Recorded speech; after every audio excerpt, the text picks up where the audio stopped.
भगवान के अवतार का प्रयोजन क्या है? भगवान अवतार क्यों लेते हैं? चलो भगवान से पूछो, महाराज आप अवतार क्यों लेते हो? भगवान बोले सुनो, हम रावण या कंस को मारने के लिए अवतार नहीं लेते हैं। फिर बोले हम तो पृथ्वी पर अपने प्यारे प्यारे भक्तों के दर्शन करने के लिए ही अवतार लेते हैं। महाराज जी, भक्त तो भगवान का दर्शन करने के लिए ललायत है, फिर आप क्यों भक्तों का दर्शन करना चाहते हैं? तो भगवान बोले सुनो, जितना भक्त हमारे लिए तड़पते हैं उससे कहीं 10 गुना ज्यादा हम अपने भक्तों को मिलने के लिए तड़पते हैं। जय हो। अच्छा महाराज, किम किम कर्म के अवतारश्च, अगर आपके अवतार हुए तो कितने अवतार हैं? भगवान के वैसे 24 अवतार हो चुके हैं, 25वां अवतार कलयुग में होगा। कल्कि भगवान अवतार लेंगे, काला घोड़ा, दिव्य देह, हाथ में तलवार लेकर के आतताइयों का वध करेंगे 25वें अवतार के रूप में। कब? जब इस धरती पर पाप बढ़ जाएगा, 8 वर्ष की कन्या दादी बन जाएगी, ऐसा कलयुग आएगा।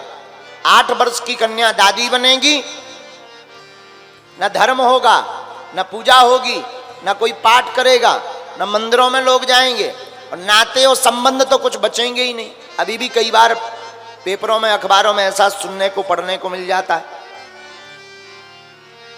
कलयुग जब अपनी चरम सीमा पर पहुंचेगा तब इंसानों के मांस की मंडी लगेगी। इतना घोर कलयुग आएगा। हम आप भाग्यशाली हैं जो अद्भुत युग में है, तो कलयुग, लेकिन अच्छा युग है। अभी ऐसे समय में जी रहे हैं कि भगवान की कथा करने में स्वतंत्र हैं, कोई दिक्कत नहीं है। गीत गा रहे, नाच रहे, भजन कर रहे, संत बन रहे, साधुओं की संगत कर रहे। आने वाले समय में ना तो कोई साधु संतों की संगत करेगा, ना कोई धर्म की रक्षा की बात करेगा, ना कोई धर्म की चर्चा करेगा। अगर करेगा तो वो मारा जाएगा। ऐसे पापाचार अभी भी होते हैं। आज के पहले तक भी ऐसे ही होता रहा कि अगर धर्म की, सनातन की बात करो तो लोगों को मिर्चा लगती थी, लेकिन अब नहीं लगने देंगे, क्योंकि अब हम भारत को हिंदू राष्ट्र बना करके ही मानेंगे। अब कितनी भी मिर्चा लग जाए, बहुत सुन लिया सनातन धर्म के खिलाफ में, अब हम दम नहीं लेंगे। जब तक समूचे भारत के हिंदुओं को हम एक नहीं कर देंगे, तब तक हम शांति के साथ नहीं बैठेंगे।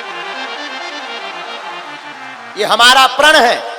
इसीलिए हम जगह जगह जाकर कथाएं करते हैं। इसलिए कथा नहीं कर रहे हैं कि भाई कथा कोई विशेष प्रयोजन के साथ। हमारा प्रयोजन सिर्फ एक है कि समूचे भारतवर्ष का हिंदू समाज जग जाए और एकत्रित हो जाए और राम की यात्रा पर पत्थर फेंकने वालों के सामने संगठित होकर के खड़ा हो जाए।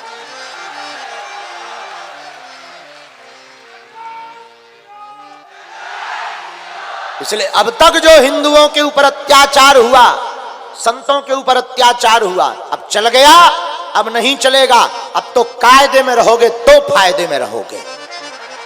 हाँ, लोग हमसे कहते हैं कि आप इतना कट्टर बोलते हो, आपको डर नहीं लगता? हमने कहा, हमने कौन कहा कि बाप के बैल वहां छोड़ रहे, तो डर लगे? हमने किसी के बाप के बैल छोड़े हैं क्या? देखो, बार बार मरना नहीं है, एक बार बचना नहीं है, जो होगा देखा जाएगा। लेकिन भारत में रहना है तो सीताराम कहना है। हाँ,